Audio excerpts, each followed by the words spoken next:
जहाँ सामने हमारे हनुमान जी, हमारे बालाजी प्रभु जी जिस पेड़ के ऊपर बैठकर माता जानकी जी को मुद्रिका दी, अशोक पेड़ के एकदम सामने बैठे हैं। ये अशोक वृक्ष है और हमें इस बात की खुशी है कि जहाँ हमारे प्रभु आए थे हम वहीं पर आ गए हैं देखने के लिए।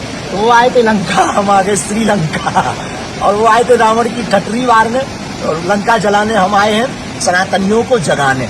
बहुत प्रसन्नता है, सुबह से मन हमारा बहुत खुश है बागेश्वर धाम के पागलों। और वो सामने वहाँ चरण है और ये नदी है, पवित्र नदी मानी जाती है।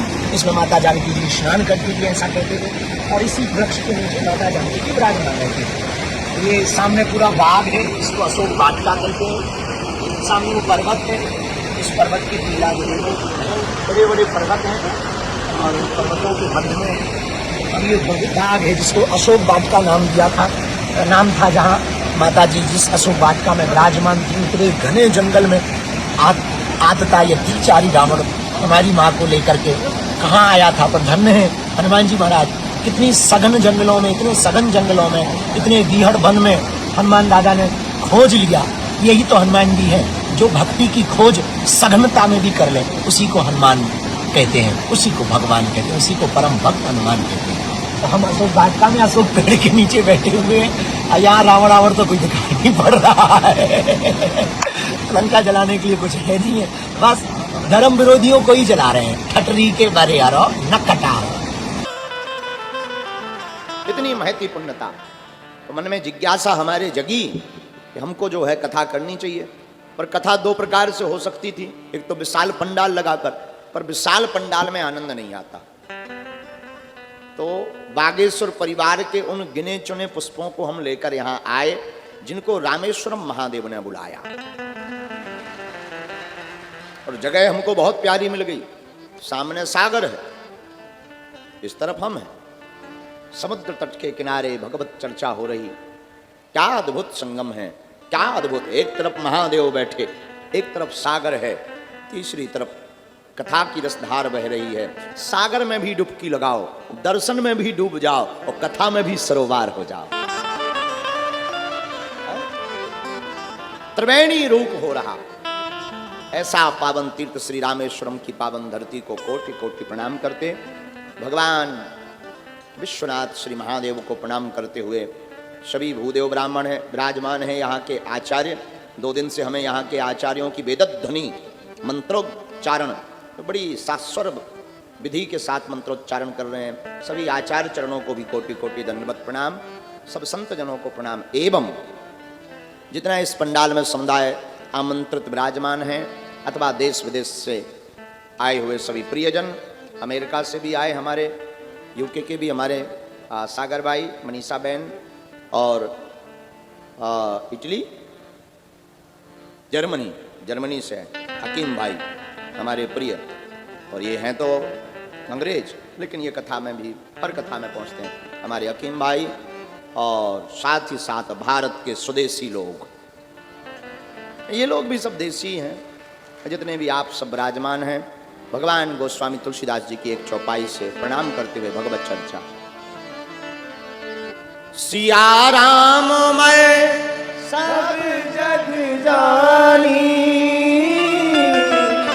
करो प्रणाम जोरी जुग पानी, करो प्रणाम जोरी जुग पानी। सीताराम सीताराम सीताराम सीताराम सीताराम सीताराम। हमारे प्रियजनों, शिव सत्य नहीं परम सत्य है, महादेव सत्य नहीं है परम सत्य है, और भगवान शंकर की कोई व्याख्या या व्याख्यान नहीं, ये तो ध्यान से ही पाया जा सकता है। महादेव को पाने का सूत्र सिर्फ ध्यान, डूब जाओ। ये ज्ञान से समझ में भी नहीं आते, ध्यान से समझ में आते हैं। ज्ञानी तो इनके सामने पड़े रहते हैं, ज्ञानियों को ज्ञानाभिमान हो सकता है, ध्यानी को तो कोई अभिमान होता नहीं। तो जो डूब जाता है वो महादेव को पा जाता है। तो जिससे महादेव को पाना हो वो ज्ञान से नहीं पा सकता। मेरे प्रियजनों, याद रखना, परमात्मा ज्ञान से बहुत देरी से मिलता है, लेकिन ध्यान से परमात्मा बहुत जल्दी मिलता है। क्योंकि ज्ञान में ज्ञानाभिमान का भय होता, ध्यान में कोई डर नहीं। ध्यान उतरने की चीज है, इनसाइड, अंदर की ओर। ध्यान बाहर का नहीं। पर हम लोग तो आंख बंद करें तो कचौड़ी और मंगोड़ी दिखाई देती है। हमारे जैसे आदमी को तो आंख बंद करो चाय दिखाई पड़ती। पर करत करत अभ्यास के जड़मति होते सुजा, रसरी आवत जायते सिल पर परत निशान। बार बार अभ्यास करने से पत्थर पर निशान पड़ जाते। मेरे प्रियजनों, मन से भी बार बार उस परमात्मा का ध्यान करेंगे, इस हृदय में भी परमात्मा की भक्ति का निशान पड़ जाएगा। हमारे कबीरदास जी कहते हैं, अटपट लीला राम की झटपट समझ न आए, अटपट लीला राम की झटपट समझ न आए, जो मन की खटपट मिटे सो चटपट दरस हो जाए। हा? राम की लीला बड़ी अटपट है, प्रायः समझ में नहीं आती। याद रखना, भगवान को अगर तुमने समझ लिया तो फिर क्या खाक बचा।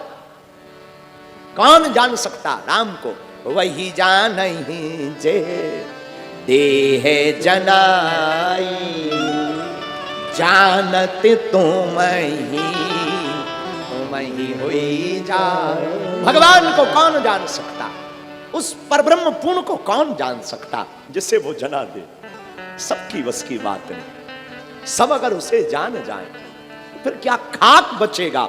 और जो ब्रह्म को जानेगा वो फिर मानव नहीं बचेगा, वो मनुष्य ब्रह्म के समान हो जाएगा। हम जिसका चिंतन करेंगे हमारा स्वरूप वैसा होगा, हमारा स्वभाव वैसा होगा। बहुत देर तक किसी की संगत करने के बाद उसके सिद्धांत हमारे जीवन में स्वतः आने लगे। किसी फिटनेस वाले आदमी के साथ में रहो बहुत दिन तक, अपने आप तुमको भी फिटनेस बॉडी डिटॉक्स करने की आदत पड़ने लगेगी। बॉडी डिटॉक्स होना चाहिए, ऐसा होना चाहिए, वैसा होना चाहिए। कोई मेकअप वाले का थोड़ा साथ कर लो, तुमको भी क्रीमों की आदत पड़ जाएगी। किसी बीड़ी वाले के साथ रहो, 2-4 दिन तुम धुआं लोगे, आहा, अब थोड़ा थोड़ा पड़ जाएगी।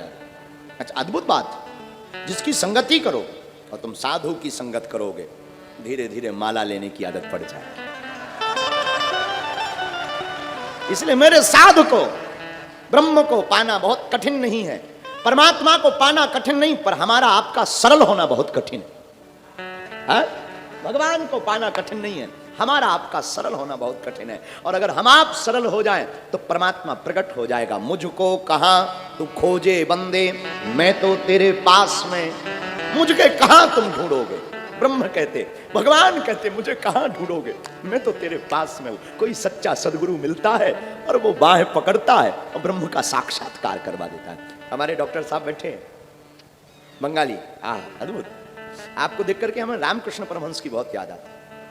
स्वामी रामकृष्ण परमहंस, रामकृष्ण परमहंस स्वामी के पास जब कोई नरेंद्र नाम का बालक गया और उन्होंने कहा कि क्या बाबा तुमने भगवान को देखा? और रामकृष्ण परमहंस कहते, मैंने देखा। और इतना कहा ही है, एक लात का प्रहार किया, नरेंद्र को मूर्छा आ गई। और जब मूर्छा खुली तो नरेंद्र खत्म हो गया, विवेकानंद खड़ा हो गया।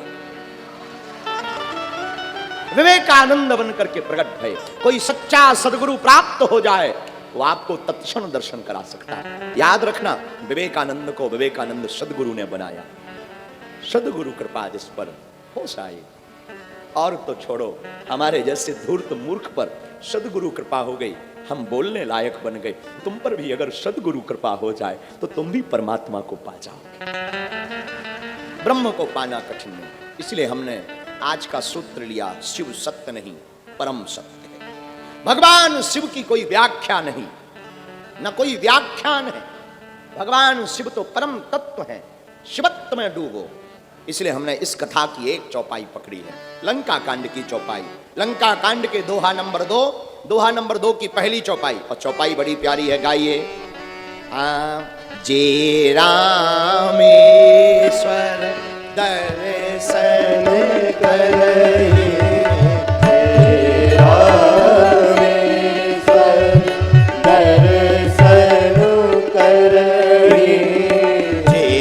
रामेश्वर